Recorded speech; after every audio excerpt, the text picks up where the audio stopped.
हाँ तो बच्चों ये आज का हमारा टॉपिक है टाइप्स ऑफ कोऑर्डिनेट सिस्टम। मैंने प्रीवियस लेक्चर में जो आपको आइडेंटिकल वेक्टर्स के नाम से नज़र आ रहा होगा उसके अंदर ही मैंने कोऑर्डिनेट सिस्टम के बारे में एक बात भी की थी कि why we use coordinate system. कोई भी बच्चा अगर उसका क्वेश्चन का आंसर चाहता है तो वो वीडियो देख ले, आइडेंटिकल वेक्टर्स वाली उसे उसमें मिल जाएगी, यानी कि प्रीवियस वीडियो जो आपको इस अपने प्ले लिस्ट में नज़र आ रही होगी। ठीक है, तो बच्चों देखो टाइप्स ऑफ कोऑर्डिनेट सिस्टम की देखें क्या यहाँ पे डेफिनेशन है। वो कहता है कि there are three types of coordinate systems, यानी कि हमारे पास कोऑर्डिनेट सिस्टम की तीन टाइप्स दी गई हैं जो कि आपको नीचे बताई जा रही हैं, विच आर एज फॉलोज, जो कि नीचे दी गई हैं। देखें नंबर वन, कार्टेशियन और रेक्टेंगुलर कोऑर्डिनेट सिस्टम।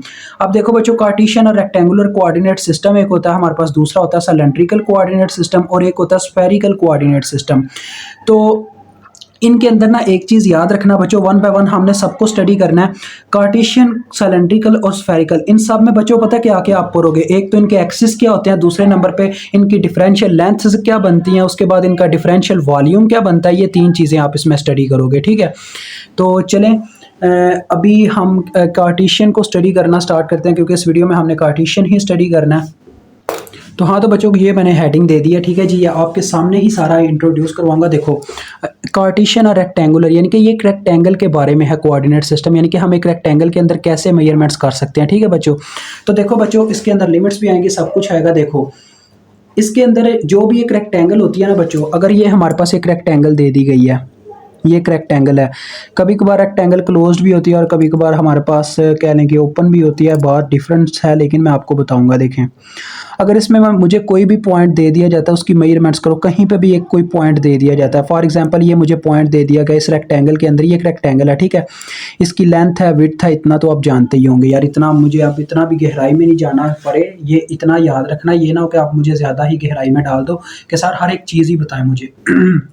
ठीक है, थोड़ा सा हमारा भी ख्याल करना है।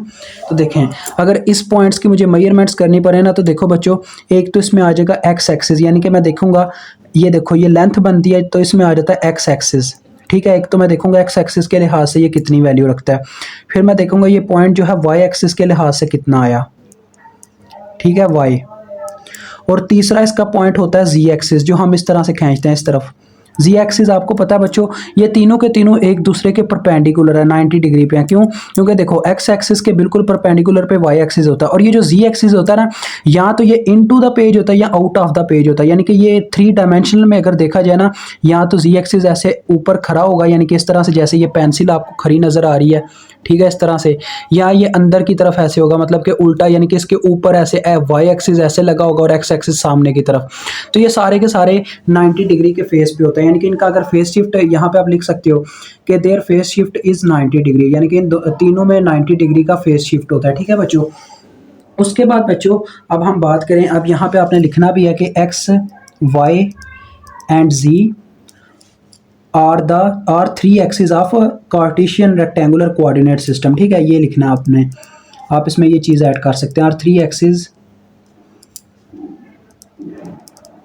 Of Cartesian rectangular coordinate system. ये आगे आप ये लिख दीजिएगा। ठीक है, ये आगे आपका पॉइंट बनता है। ए जूज ये आपकी होगी, बी जूज में अब हम मैं क्या बताऊंगा, इनकी रेंजेस बताऊंगा। देखो बच्चों एक्स की रेंज क्या हो सकती है, एक्स की रेंज बच्चों, एक एक्स जो है, एक्स एक ऐसा नंबर है, देखो ये माइनस में भी हो सकता है क्योंकि x axis minus x axis भी होता है, एक्स प्राइम जिसे हम कहते हैं, और वाई भी वाई प्राइम भी हो सकता है, और जी भी जी प्राइम भी हो सकता है। लिहाजा इनकी जो रेंज है वो माइनस इन्फिनिटी से प्लस इन्फिनिटी तक होती है, लेकिन इज इक्वल टू इन्फिनिटी नहीं हो सकती। अगर इज इक्वल टू इन्फिनिटी कहोगे तो ये तो अनडिफाइंड नंबर हो जाएगा, तो अनडिफाइंड नहीं होता।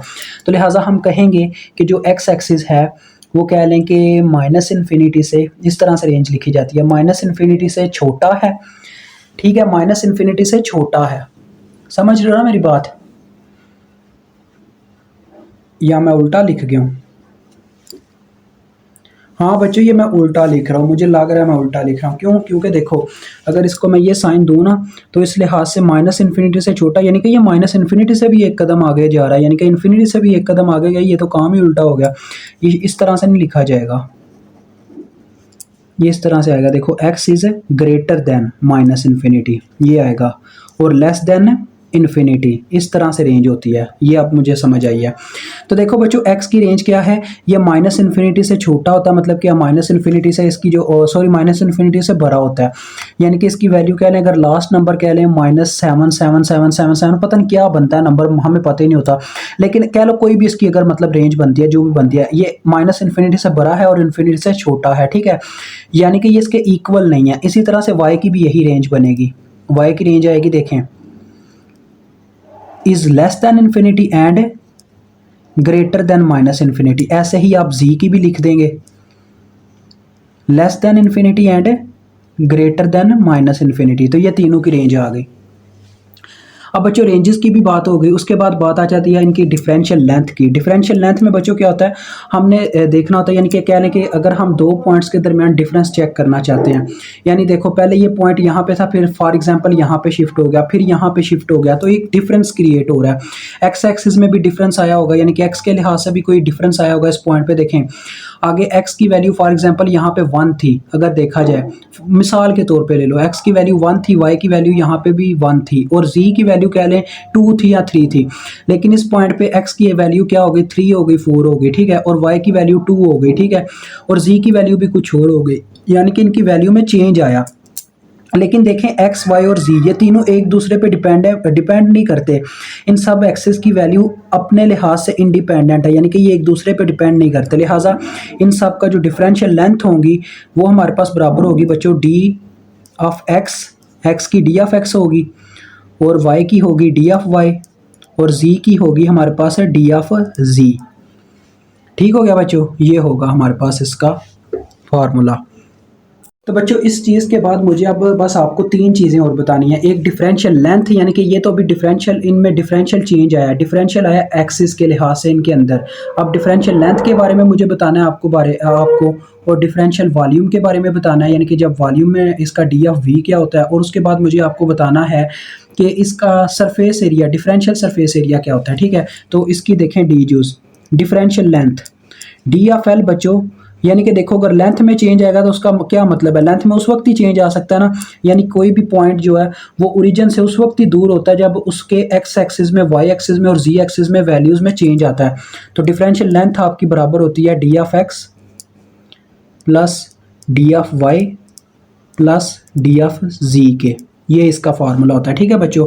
और अगर आप डिफरेंशियल लेंथ की मैग्नीट्यूड निकालना चाहो ना, ठीक है, मैग्नीट्यूड, तो मैग्नीट्यूड का फार्मूला पहले ही जानते हो बच्चों, इस तरह से हम, इसका फार्मूला होता है यानी कि एक्स का स्केयर, वाई का स्केयर, सब का स्केयर, होल के ऊपर स्केयर रूट, ये फार्मूला बनता है। तो इसकी मैग्नीट्यूड का फार्मूला आ गया, ठीक है। अब हम आपको डिफरेंशियल वॉल्यूम का फार्मूला बताते हैं बच्चों। वॉल्यूम क्या होता है, वॉल्यूम में सारे के सारे आपको पता है एक्सेस मल्टीप्लाई हो जाते हैं, मतलब कि हम एक्स वाई जी तीनों को मल्टीप्लाई देंगे तो फिर हमें वॉल्यूम मिलेगा, क्योंकि ये मीटर क्यूब होता है ना वॉल्यूम का यूनिट। तो डेट्स वाई इसमें तीनों के तीनों वैल्यूज मल्टीप्लाई हो जाएंगी डेरिवेटिव्स वाली, d of x multiply by d of y multiply by d of z, ठीक है। अब सरफेस एरिया रह गया आपका एफ जूज, last and final point of Cartesian rectangular coordinate system. तो देखो बच्चों सरफेस एरिया में क्या चक्कर होता है, सरफेस एरिया को डी ऑफ एस से प्रेजेंट किया जाता है, और इसका जो फार्मूला हमारे पास होता है वो बच्चों बराबर होता है, देखिए अब जो सरफेस एरिया बच्चों वो कई तरीकों का होगा, यानी कि कहीं पे हमारी जो सरफेस एरिया होगा उसमें जो हमारा होगा मतलब कि वेक्टर, वो नॉर्मल टू एक्स एक्सिस हो सकता है, नॉर्मल टू वाई एक्सिस हो सकता है। जिसके बच्चों नॉर्मल होगा ना उसको छोड़ के दूसरे दो का डिफरेंशियल आगे आ जाएगा, ठीक है। फॉर एग्जांपल आप ले लो यहाँ पे ये नॉर्मल टू है एक्स एक्सिस, तो हम लिखेंगे यहाँ पे ए ऑफ एक्स, ठीक है, इस तरह से आपने साथ में मेंशन कर देना है। और ये अगर एक्स एक्सिस के मतलब के नॉर्मल है तो फिर हमारे पास क्या आ जाएगा, एक्स एक्सिस को छोड़ के दूसरे दो का डिफरेंशियल मल्टीप्लाई आ जाएगा, d of y d of z साथ में आ जाएगा ए ऑफ एक्स, ठीक है, इस तरह से। तो आगे आप लिख दोगे नॉर्मल टू एक्स डायरेक्शन। इसी तरह से वाई के केस में भी अब आपको समझ आ गई होगी क्या होना है, डी ऑफ एस साथ में ए ऑफ वाई आ गया। तो अब वाई आ गया तो दूसरे दो डिफरेंशियल आ जाएंगे वाई वाले के डिफरेंस को छोड़ के, तो उसमें सरफेस एरिया आ जाएगा डी ऑफ जी और डी ऑफ एक्स, और साथ में आ गया ए ऑफ वाई, ठीक है बच्चों। तो ये आ गया नॉर्मल टू वाई डायरेक्शन।